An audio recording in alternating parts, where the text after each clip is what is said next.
बिस्मिल्लाहिर्रहमानिर्रहीम। अस्सलाम वालेकुम। कैसे हैं आप सब?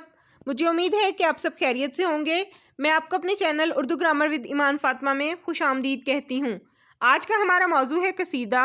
इस वीडियो में हम कसीदे का तारुफ, इक़साम और अज्ज़ाए तरकीबी के बारे में तफसील से पढ़ेंगे। तो चलें वीडियो का बाकायदा आगाज़ करते हैं और सबसे पहले जानते हैं कि कसीदा किसे कहते हैं। लफ्ज़ कसीदा अरबी लफ्ज़ कसद से बना है। कसीदे के लुग़वी मायने कसद यानी इरादा करने के हैं। गोया कसीदे में शायर किसी ख़ास मौजू पर इजहार ख्याल का कसद यानी इरादा करता है। ठीक है, इसका सबब यह है कि शायर इरादा करके किसी की मदह यानी किसी की तारीफ़ या बुराई करता है और इस ताल्लुक़ से वो बाज़ औक़ात ज़मीन और आसमान के कलाबे मिला देता है। ये तरीका पुराने ज़माने में अमीरों, नवाबों और बादशाहों के दरबारों में राइज था। माशरे के आलिम, फाजिल, शायर और दूसरे फ़नकार दरबारों में इजाज़त पाते थे, जिसके सिले में उन्हें नवाबों और बादशाहों की तारीफ़ व तौसीफ़ करनी पड़ती थी। ख़ास तौर पर शायर अपनी नज़मों में इनामो इकराम देने वालों की खूब बढ़ा चढ़ा कर तारीफ़ किया करते थे और बदले में उन्हें ख़िताब से नवाजा जाता था। शायरी में ऐसी नज़्म को कसीदा कहते हैं। ठीक है, गज़ल की तरह कसीदे का पहला शेर भी मतला कहलाता है और इसके दोनों मिसरों में काफ़िया और रदीफ़ होता है। ठीक है, बाज़ कसीदे बगैर रदीफ़ के होते हैं यानी गैर मुरद्दिफ़ होते हैं। ठीक है, बाकी अशार के दूसरे मिसरों में काफ़िया और रदीफ़ या सिर्फ काफ़िया होता है।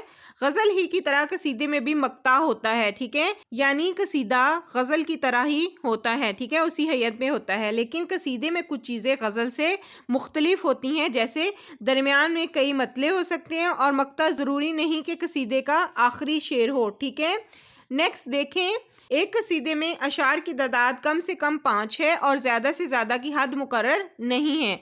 उर्दू और फ़ारसी में कई कई 100 अशार के कसीदे भी मिलते हैं।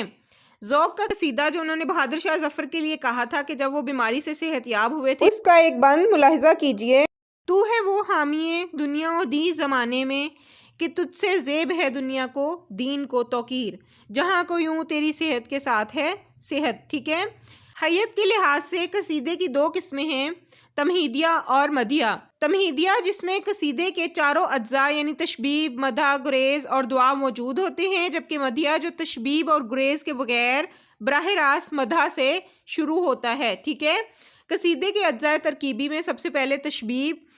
तशबीब कसीदे का पहला हिस्सा है। इसमें शायर इश्क व आशिकी की बातें, शबाब जवानी के किस्से और फ़िज़ा की रंगीनी का हाल बयान करता है। जैसे ज़ौक़ के कसीदे की तशबीब देखिए, है मेरे आबलाए दिल के तमाशा गोहर, एक गोहर टूटे तो हों कितने ही पैदा गोहर, नज़रे खल्क से छुप सकते नहीं अहले सफ़ा, तहे दरिया से भी जा ढूंढ निकाला गोहर, रिज़्क़ तो दर खौरे ख्वाहिश पहुँचता सबको, मुर्ग़ को दाना मिला हंस ने पाया गोहर।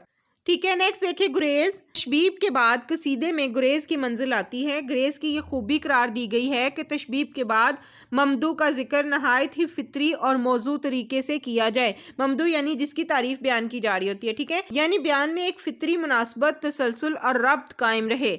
शायर तमहीद के बाद यानी तशबीब के बाद अपने असल मकसद की तरफ मतवज्जो होता है, यानी कसीदे का ये हिस्सा तशबीब को ममदू से मिलाता है। नेक्स्ट देखें मदह। कसीदे का सबसे ज़रूरी जुज़ जो है वो मदह सुराई है, यानी किसी की तारीफ़ करना, और इसी पर कसीदे की बुनियाद होती है। अरबी कसायद में मदह हकीकत और वाक़ियत से भरपूर होती थी। यही वजह है कि जब एक अरब शायर को किसी ने अपनी मदह पर यानी तारीफ़ पर मजबूर किया तो इसने जवाब दिया कि तुम कुछ करके दिखाओ तो मैं तुम्हारी मदह करूँ ना। मगर फ़ारसी और उर्दू में मदह का मेयार ख्याल आफरीनी और मुबालगा होता है, यानी कि ममदू की ज़ात में मिसाली खसूसियात जो होती हैं वो फ़र्ज़ करके बयान की जाती हैं, यानी वो उसकी ज़ात का हिस्सा नहीं होती हैं। ठीक है, यानी मुबालगे से काम लिया जाता है, यानी इस हिस्से में ममदू की खूब तारीफ़ तौसीफ की जाती है। नेक्स्ट देखें हुस्न तलब। इस हिस्से में शायर अपना मकसद बयान करता है। इसके लिए शायर को ऐसी सहर बयानी या फसूकारी से काम लेना पड़ता है कि ममदू की तबीयत पर यानी जिसकी तारीफ बयान की जा रही है उसकी तबीयत पर गरा ना गुजरे, यानी उसको बुरा ना लगे और वो शायर का दामन गोहरे मकसूद से भर दे, यानी उसको अनामो इकराम से नवाजे। नेक्स्ट देखें दुआया। कसीदे का आखिरी हिस्सा दुआया होता है और इसमें ममदू को बुलंद इकबाल और दराजी उम्र की दुआ दी जाती है। बाज़ औक़ात शायर अपनी अच्छी या बुरी हालत ज़ाहिर ظاہر کرتا ہے اور دعا کے ذریعے قصیدہ گو یعنی جو قصیدہ کہنے والا ہوتا ہے وہ اپنا صلہ بھی طلب کرتا ہے۔ دعا قصیدے میں نازک مقام ہے اور قصیدے کی کامیابی کا انحصار زیادہ تر دعا پر ہی ہوتا ہے۔ قصیدے کے مقطع میں شاعر اپنا تخلص لاتا ہے۔ یوں کہا جا سکتا ہے کہ دعا جو ہے وہ سارے قصیدے کا نچوڑ ہوتی ہے، ٹھیک ہے۔ جیسے مرزا غالب کے قصیدے کے 2 اشعار جو انہوں نے آخری مغل بادشاہ بہادر شاہ ظفر کی خدمت میں پیش کیے تھے: ختم کرتا ہوں اب دعا پہ کلام، شاعری سے نہیں مجھے سروکار، تم سلامت رہو 1000 برس، ہر برس کے ہوں دن 50,000، ٹھیک ہے۔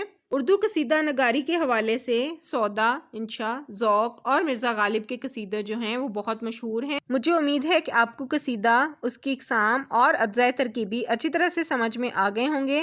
اگر ویڈیو پسند آئے تو اسے لائک اور چینل کو سبسکرائب ضرور کر لیں تاکہ میرے آنے والی ہر ویڈیو آپ کو مل سکے۔ اللہ حافظ۔